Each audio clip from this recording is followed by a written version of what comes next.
It really feels cheap. They've, I think, done a great job of going from having the tightest monetary policy in the world to the loosest.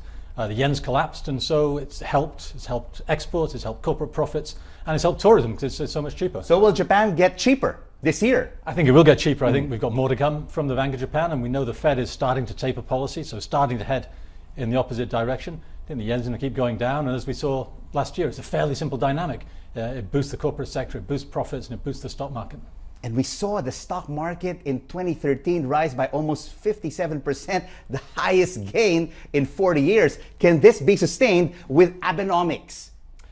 Well, I think it can keep on going up. I think you'd be amazed if it went up another 50% this year. We think it can go up in the teens, some 15, 20%, something like that. I think the point is that so far you haven't really had any premium in there for Abenomics. It's all about what monetary policy does for profits. There's no multiple expansion, hardly, unlike the US, which has really been driven by multiple expansion rather than profit. So if you start to get some genuine reform coming in, then I think there's more room to go. But this year is a critical year because we will see the consumption tax being raised to 8%. Could this stifle consumption? Well, I think the consumption tax alone isn't going to stifle consumption. It may act as a small drag.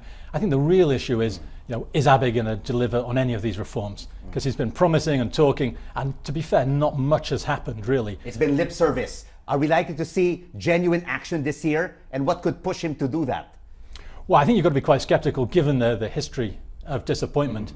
If there's something that's going to push him, I think it's going to be the concern about being overrun by China, focusing their attention on doing a few more uncomfortable reforms than they've been prepared to do in the past. So I wouldn't say it's impossible. I say you've got to be skeptical. And in the meantime, really, you're just riding on the benefits of the weak currency.